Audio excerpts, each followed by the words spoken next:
What does it mean to be dominant? I've played at the highest level. I've received the highest award. Thank you. But those things did not make me dominant. On this show, I want to interview people from various backgrounds and careers to see what made them dominant. That's why I decided to partner up with Mission Winnow. Together, we want to promote progress and achievement while sharing real stories of struggle and success. We want to acknowledge the challenges in front of us, but we also want to pivot towards improvement and positivity. Everything is going to work out. We are the dominant ones. We dunk on the world. We don't let the world dunk on us.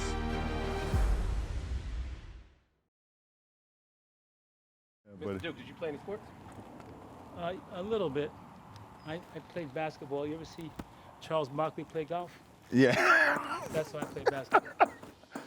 Hat on top cause we think excellent. Frames on straight cause I see excellent. Dress for success cause I be excellent. Everything we do, everything we do.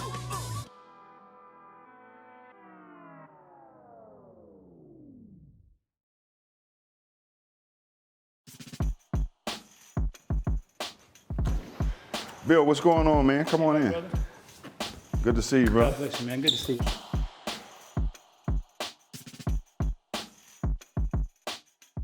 Well, first of all, man, I want to say thank you for coming to my home and us sitting down and have a chat, especially one of my heroes that I idolized growing up. I feel mutual, sir. Thank you. And I got to tell you, the first movie that I saw you in, I just fell in love with when I saw you in Car Wash. Thank you. That was a great movie. I enjoyed it. I still watch that to this day. Thank you. So Michael Schultz directed that. Great Michael that's right. Schultz. That's right. Richard Yeah, Pryor, yeah. Ivan Dixon. Man, that was a wonderful movie, Thank man. you. For these young people who want to watch real cinema, that's the kind of movies you should watch, Thank you. But one of the reasons why we're here, this show is called The Dominant Ones, and a lot of times people get so caught up in winning and losing. And one of the things that, I always ask people is, what gave you the motivation to pursue this career as an actor? Was there something else before that that you were interested in, and the acting kind of came on later, or this is something you always wanted to do? When I was growing up, a young boy, there were no, models to go by. Mm-hmm.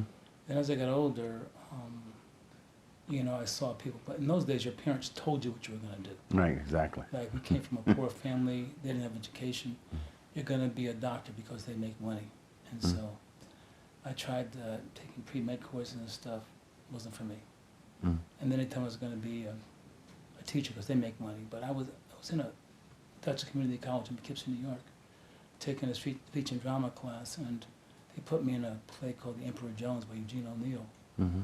And it's like probably you too. Something sparks in you Mm-hmm. when you know something that you're passionate about. Right. Mm-hmm.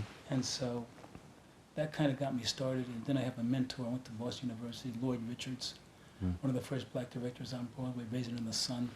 I know the movie very well. We saw Sidney Poitier. He was one of the greatest, and still Still to this day. people and actors. Mm-hmm. Courageous. I'll never forget, it changed my life when he said, "You call me Mr. Tibbs," boom, slapped the man back. Yeah. I thought he was going to be killed. Yeah, you didn't do that in those days. Are you no. kidding me? But when he Yeah. did that, and showed the pride and dignity as an actor, and Raisin in the Sun, that kind of inspired me greatly. And those type of movies I learned a lot from, because all the movies you're talking about, I've watched those movies as a kid, and Raisin in the Sun was a very emotional movie that, as black people in those days, those were our heroes. And they had been through a lot. Mm-hmm. Some of them came up during segregation, and we have no idea. I mean, we have some idea, but there were lynchings at those times. Yes. What they call barbecues, where they put us on spits and turned us, and took our body parts, and it was a totally different deal. Yeah, and growing up, one of the things growing up in Baltimore, like you said, didn't really have those heroes. but our heroes came from the projects. The older guys who lived in those neighborhoods back in those days kind of took those young kids and put them under their wing. It's not like that anymore. It was a kind of a code to look after the young guys in the neighborhood, and they basically told me, they said, look, you're going to be one of the first to get out of this neighborhood. So you can't do all the stuff we do. And so they kept me from really doing some things that would put me in tough situations. But those guys I look up, even to this day, I often thank those guys for what they've done for me. You know, in my book I talk about this, you know, when I was a young boy, my sister was a young girl, my father said, don't ride your bike on the street, on the sidewalk because of the cars. If Mrs. Johnson, the next door neighbor, saw my sister and I riding our bike on the street, she'd come in front of the bike, snatch us off. They have right to give you a spanking back then. The Remember neighbors, that's days? right, Remember yeah, those days? y'all remember those days, And yeah. she would put us on our living room couch and she'd say, don't say a word. She'd pick up the phone and call my father at work and say, Bill, they ride their bike on the streets. My father say, I'll be there in an hour. That was The longest hour in the world. Because you knew. Oh, yeah. You knew what was going to happen, right? Yeah, oh, yeah. You couldn't call 911 in those days. No, you couldn't. No, not now. You know, I can get you in trouble if you spank me. My mom, who raised 8 kids, she used to tell us to go out and get the switch off the tree. Ooh. And don't bring a leaf. No, you couldn't Because she bring go out there and get the tree. Right. You know, but my mom was, she was a serious disciplinarian in our family because, you know, again, she's raised 8 kids by herself. That's why I became the man of the house at 12 years old, because someone had to step up to be the man of the house. And so it actually helped give me the courage to leave home when I was 16. But it was that upbringing that, first of all, helped discipline you and gave you a sense of character.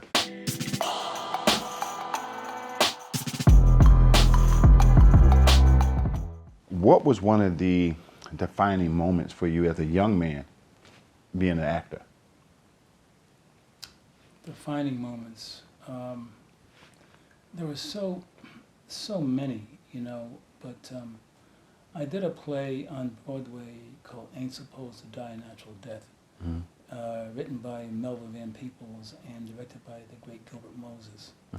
And in that play, we, you know, and a lot of people don't even know their names, but some of the greatest actors I've ever seen were in that play. And I used to stand in the wings, and when I was on stage and watch them, it was like teaching me how to act to a great extent, because they gave 1,000%. They were brilliant, but they were, I mean, if I said their names, you wouldn't even recognize them. But watching other great actors and what it takes to really be a wonderful actor, it's something that inspired me. You know what, it's oftentimes, you know, I talk to kids and I tell, you know what, you got to look at people before you and not so much them being successful, but how did they get successful? It's the hard work that they put in. I said, I always look to learn from someone who was better than me, that could teach me to do what they do. And so I used to take a film of a great player. Like I would take Earl Pelham and watch his spin move. I watch it over and over and over again until it became repetitious for me. So it now became something that I can do fairly easy. And I did that every year for my first 4 years when I was in the NBA. And it really taught me something, that these guys had a special talent, that if I can emulate something that they do, that I one day can be a great if I put in the work. And I think, you know, exactly what you're saying, just watching other greats do it. Okay, what do I need to do to get to their level? The same story for me with James Earl Jones, Sidney Poitier, you know, those, I mean, Mr. Tibbs, I said before. Yeah, it was a great movie. When he slapped that guy, everybody thought, well, he's going to die, something like that. But he made it not only through the film, but he inspired us in terms of, and the Raisin in the Sun, when Lorraine Hansberry is one of the greatest writers ever, but she gave that black man dignity, and he made the sacrifices as a driver for his family. There was something, he believed in himself and his own pride. He was willing to make that sacrifice because he had responsibilities. Right. And it showed us humanity, you know what I mean? I mean, and that's something that, you know, those guys learned from a very early, because they came up with a much tougher time than we did. We came up in a tough time, but they came up in a much tougher time. And so they've been through the wars. And if you can't sit and learn and respect people like that, you're missing out in life. And, you know, for me, I always enjoy talking to gentlemen or young ladies who grew up in the 40s and 50s, you know, that went through and seen some of that struggle. And I said, these are some of the toughest, probably the toughest black folks in history because of what they've been through. Lynchings. Yeah, I mean, they're able to persevere, you know, going through all that. I mean, I saw bits and pieces of it when I was coming out of high school, and we were talking about that earlier before we got on the air. I've never seen a cross burning in a yard until I saw it in my own yard. You know, you remind me of something. It's in my book again. You know, I was the first black director on Dallas. It was the most popular show at that time on TV. I never knew that. And Wow. So, you know, I'm so happy to be the first black director and driving my little car and had my little tie and jacket on and my briefcase in the car. And I drove up to the security gate. I rolled down my window. Security guard looks in my window and he says, "Who are you delivering for?" And I keep saying this. Wanted to say, "I'm about to deliver a can of whoop-ass to you." I didn't say that. Yeah, but you thought it. I thought, because I would have been the angry black man and I never would have worked again. What I said to him is, I'm delivering my talents as the first black director on Dallas. Open the gate. I'm like, see, that was the most rewarding thing he could have done. And during those times in life, people never really look at you as a man, you know, or an intelligent man who can do things in life as well as anybody else. So they're quick to judge. Black, tall, dangerous. You're quick to judge. It's very disappointing, but you always got to be above it, you know, because that's how you stay relevant, and more importantly, you don't stoop to their levels. That's right. I like Rocky. It was well done, man. Well done. Yeah, but especially the first one. Yes, The Rocky first, one. That's my yeah. favorite. You've been an athlete most all your life. I've been an athlete all my life, man. You know, we grew up in Baltimore and those cities like that. You learn how to run because you're always being chased by somebody. You know what I'm saying. Now I'm looking shorter than you right now because I'm standing down. I'm standing down on this ledge, and so people must think I'm coming down. They might think you grew a couple inches, you know, since the interview. I'm coming down. One of the things I often ask myself and I ask other people, being successful at this point in your life, if you had to do something different, what would you tell your younger self? There are a lot of layers to that question because my parents told my sister something that we lived by, not always, but they always said, "You're no better than anybody else, but nobody else is better than you." That's a true statement. True And statement. to be honest with you, you know, I came up during a racist era, and I know Spike and I disagree with this, but I was a racist. I judged everybody based on their color of their skin, and I wish I had not done that. Two things changed that for me. I used to always write in my journal in my English class, and Mrs. Walker was the English teacher, a white lady. One day she took my journal away and told me to leave the class, and I hated her for it. The last day of the semester, I come to class, and she says, "Duke, stay here." I said, "What do you want?" She said, "Sit down." And she comes back and she hands me two books. One was my journal, and the second was a poetry contest that she submitted my poems in from the journal. Wow. And I was supposed to hate her because she's white. She confused me, you know. Second thing that happened was that the president of Dutchess Community College, Dr. Hall, I'm graduated from Dutchess Community College in Poughkeepsie, got a scholarship to Boston University, but didn't have enough money to pay for my room and board and stuff. So I decided to come back. I said, come back to Poughkeepsie for a year or two, save some money and go back to BU. I went back to Dutchess to visit a friend.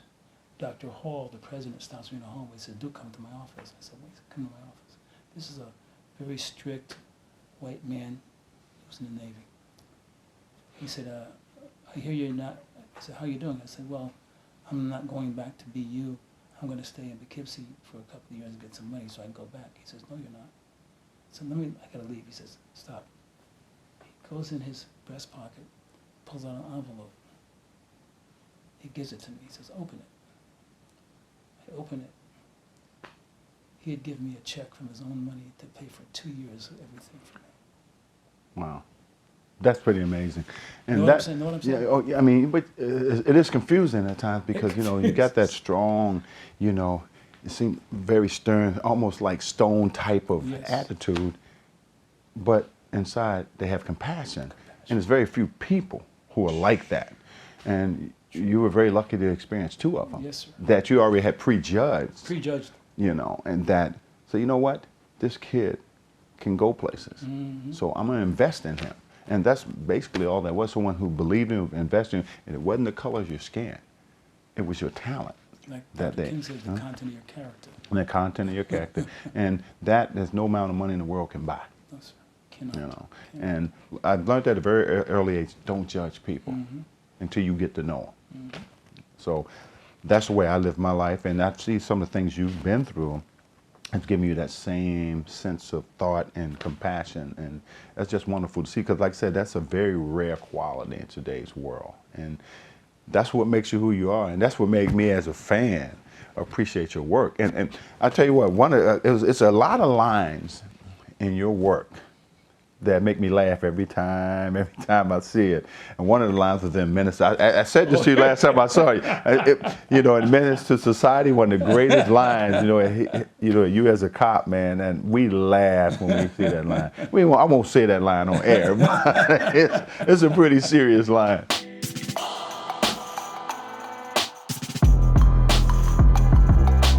In your roles that you've played, how do you get to play that type of role? I mean, you always play an intriguing role, from Predator, from Car Wash, to Minister. You play that strong male role in your movies, and that's pretty exciting to see.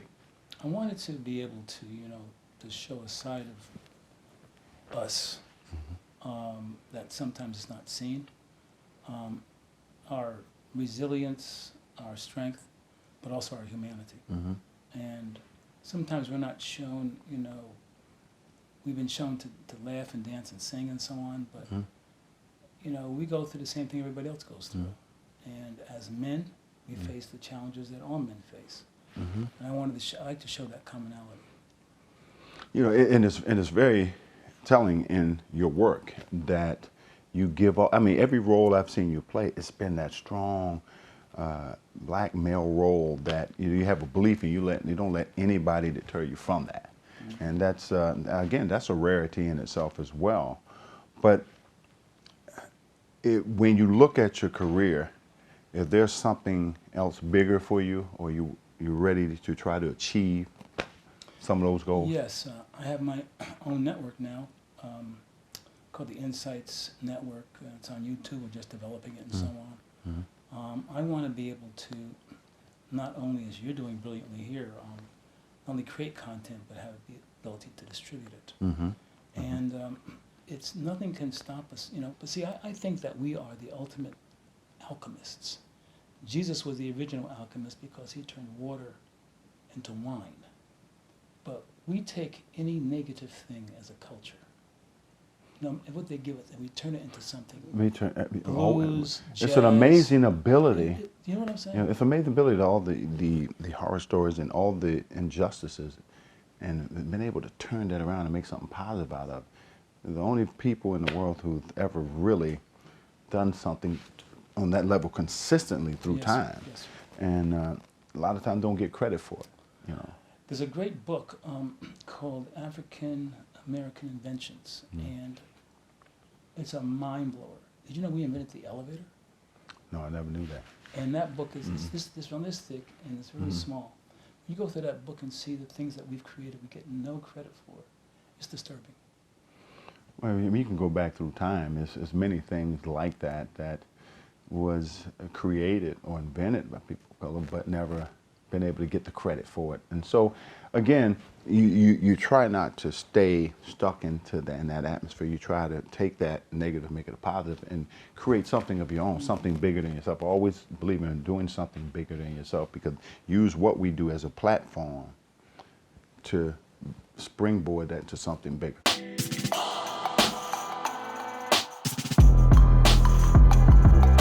One of the biggest things I want to ask you, now if you've gotten this point in your career, is what does having that dominant attitude mean to you? I believe that everything I have accomplished is not, there's two, Wayne Dyer says this, and he said that EGO, ego, means edging God out. And so you have two choices in life: be a host to God or a hostage to your ego. That is so true, because I see how it destroys friendships and people around you. Mm-hmm. And like you said, you give into that ego, man. It just makes you a whole different person. It makes you who you're not. That's right. And so I try to not be that way, and I try to stay away from people who are like that. There's an old saying, if a man does not seek humility, humility will seek We'll seek man. you. There's no question about it. And we've seen it many times. Oh, yes. Many times. Oh, And yes, you can drop fast. mm-hmm. Hey, look, what we do in our life, our careers, and basketball more so than anything, sports, period, is a very short career. It's the shortest career on the planet. So you got to find something else to give you the same type of satisfaction for a longer length of time. And so you got to have some humility, because, again, you never know who you might have to seek and lean on to help you in other aspects of life. Yes. So, build those, because relationships are everything. Relationships, everything. Everything. If you don't have relationships, you don't have anything. Well, especially the one with yourself. Yes, right. Exactly. And you and I have seen people in our fields who've been here at the top, but because of the attitude of ego, their careers halt, and nobody wants to deal with them. That's right. So I'm very fortunate, and I really appreciate you coming and talk to me about It's this. my pleasure. It's a great And that's what our project is about, is finding out who people are and the struggles they've gone through, so we can share some of them stories. And man, yours is one of the greatest I've heard so far. So thank you. And that's what this Dominant Project is all about.